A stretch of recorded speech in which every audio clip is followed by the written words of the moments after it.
everybody, and welcome to this episode of Burning Questions. We are here today with our dear friend, Carla Dirlikov Canales, and she's going to answer some questions for us. And so let's just go ahead and get started now.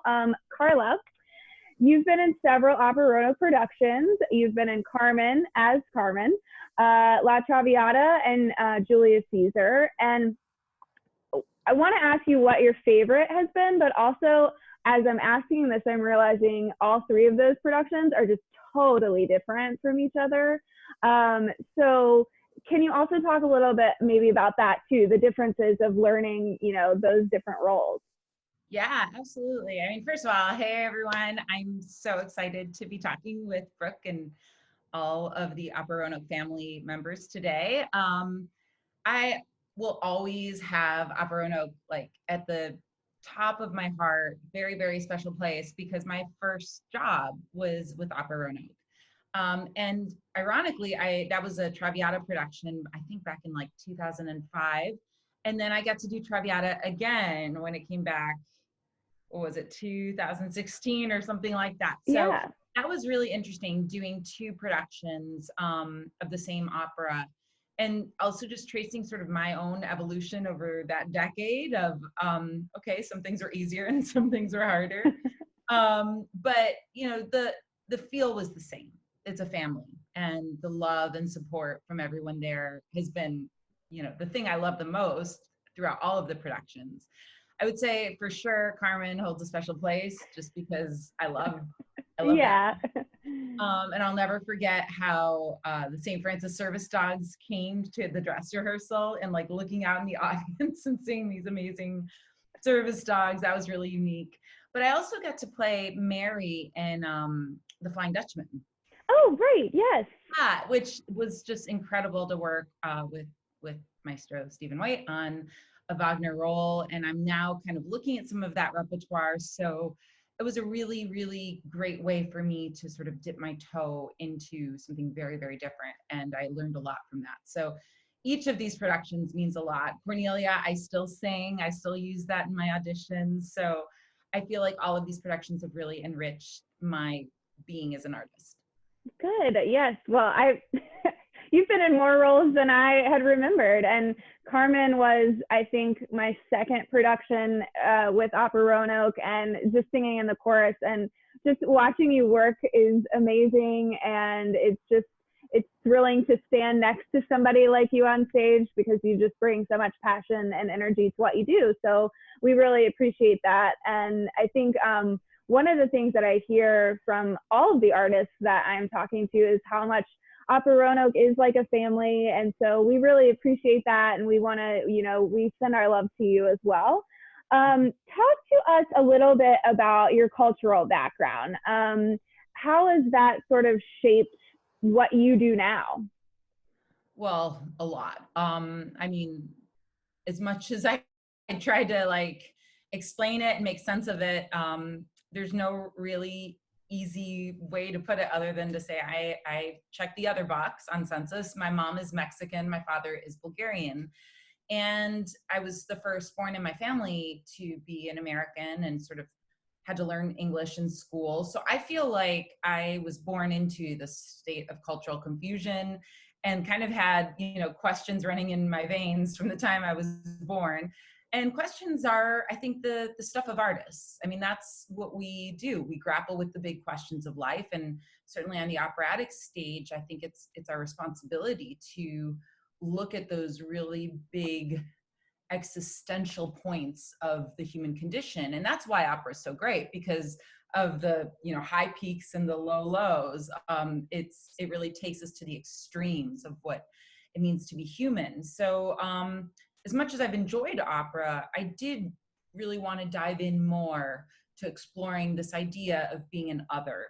And I think what drives me in that is a desire to be an all, to really start to think of us all as humans and take a look at what do we all have in common as a way to build bridges and connect us, and then look at our differences and what makes us unique with some mutual trust and understanding built. So you have taken a little bit of time, from opera to develop programming around that concept. And it's very dear to me because, you know, it's in a way deeply, deeply personal.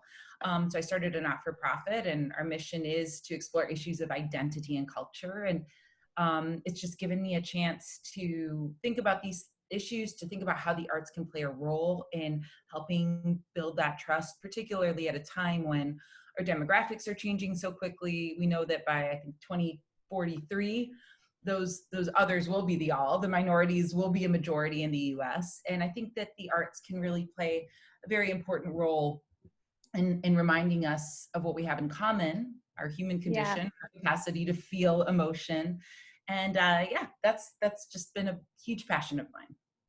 So you kind of answered my next question, which was, how did opera become the medium that you use? And I think that's just such a wonderful way of putting it, is thinking of that concept of we're all human beings, and we all have emotions and feelings and problems and joys and sadness, and we all sort of have to deal with those, you know, as humans. And so I think I think that's just such a wonderful answer. So I'm not gonna ask you to expand on it anymore. Were you the English speaker in your family? Yeah, I am the oldest of 3 siblings, and it's funny because I just found these cassettes from like 1980 or something when I was 1. My mom had taped me speaking Spanish with her. That was my first language. Mm-hmm. Bulgarian with my father, and then it wasn't until way later I learned English. On these tapes, she's teaching me to count in English, and I can't quite do it, but it was, you know, it was my job to learn English in preschool and kindergarten. And then by the time I was in elementary school, I actually really helped my parents with their English. So, you know, what I realized was that for me, this was always a point of embarrassment. I've been deeply embarrassed and ashamed and self-conscious of my English in speaking and writing. Anytime I was asked to give remarks, boy, was I nervous, but singing was no problem.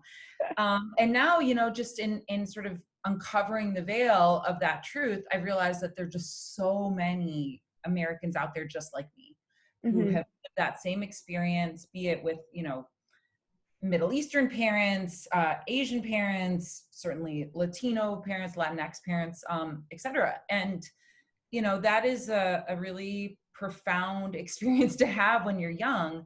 But what ends up happening, I think, is that in translation, we become aware that words are just words, right? And that there is another layer of element, which I think is more intuitive and expressive and emotional. And those are the things you can't really put into words, right? And that's where music comes in, because I feel like that's really how we can explore that world of the soul, if you will, in a way that goes beyond just words. Yeah, that's great. Okay, so if you had to choose a language in which to sing, what is your favorite? Oh man, that's a hard question. I don't know. I know what mine is. Really? What's yours? I don't know what yours is. Oh, I love singing in German so much. I would just do that. And French, no, I don't. If I never had to sing French again, it would be fine. Mainly because I'm just terrible at it. So German's my favorite language. Yeah, I mean, I'm definitely on a German kick these days. It was interesting because prior to COVID, I had started to think a lot about Wagner and sort of being suggested by my coaches. And so I'd never really had the time to dive in, you know, never seen the complete Ring cycle. I wasn't super familiar with things. Well, who has the time? I mean, you need a lot of time. It does require a lot of time. So I've really enjoyed like the Met HD broadcast via the internet, and what a gift to see those productions and pull out my scores. And I would definitely say, I mean, German right now, big time, but I'm also studying some Russian and some Chinese. Oh, that's wonderful. I love Chinese in particular. There are so many idiosyncrasies to that language. So I read once that they did, I want to say it was NPR or some national organization did a survey on the probability of having perfect pitch in America particularly by testing students of music at music conservatories. And it was a slight chance. I want to say it was under 10%. Whereas in China, it's something like 95 to 98% of the population has perfect pitch. And I think it does have to do with their reconnaissance of pitch at a very young age through their own language. So yeah, I guess it's something you can actually learn. You know, I think Russian also is really challenging, I think, and you really have to, I think, sit down with some actual Russian speakers and really delve into it that way, because there's just sounds that you're not used to making. For sure. The Russian L is one of my favorites because there are two different kinds of L's, but they're hard L. The way I learned it was it's sort of like biting your tongue, like oh, right? There are all these little tricks like rolling your R's, right? Remember when we all had to learn to do that? And I just find that kind of stuff really cool. I geek out on it. Well, good. The last thing I want to ask you about is something which you have already alluded to, which is you, as an opera singer, are also an advocate for social change, and you use your art form. Talk a little bit about your passion projects that you've started over the last couple of years. Tell us about the Canales project and Hear Her Song, and also where people can find this information online, because it's just, I read through it yesterday and it's just wonderful. So I sort of mentioned earlier, I started this not-for-profit, and again, this kind of goes back to Roanoke. I was awarded the Sphinx Medal of Excellence the week that we were in production for Julius Caesar. So I went to DC for a day and came back. But that was a pivotal moment for me because I was thinking a lot about questions of purpose as an artist and how could I use my voice, I would say both literally and figuratively, to try to create positive social change. And really what happened from there was about a year of just deep listening, talking to people anywhere, on a park bench, on a train, on a plane, and just saying how can the arts serve you? How could I as a singer be of service to community? And from there, I used the award that I was given from the Sphinx organization to found this organization, the Canales Project. We're a 501c3. And then it became about experimenting. How do we actually do that work? So about three months into launching, I was working with Vital Voices, which is a female empowerment organization. And of course, one of the things I'm most passionate about is female empowerment, equal rights, women's rights, et cetera. And we were asking this question together: what could we do with the arts? And so that's where this Hear Her Song project was born. The idea is very simple. It's to thank and celebrate remarkable women leaders from around the world by having female composers write songs in their honor. So we've done almost 50 songs to date, and our process, gosh, that's amazing. They're all professionally commissioned. I'm very proud to say that we received a grant that made that possible, and we want to be creating equitable opportunities for artists. So we work with women's organizations from the United Nations, Vital Voices, which I mentioned. I think there's about 20 partnerships now in identifying women, some of whom are very well known and some of whom I was not at all familiar with their work. There's a chief in Malawi fighting child bride crimes. There's, of course, Malala and Hillary Clinton. Mm-hmm. And each of these women, we contact them. We say, we want to do a song in your honor. Can you give us a brief statement, some personal text that we can set to music? And so that text is the basis for the songs. The songs themselves are in a multitude of genres.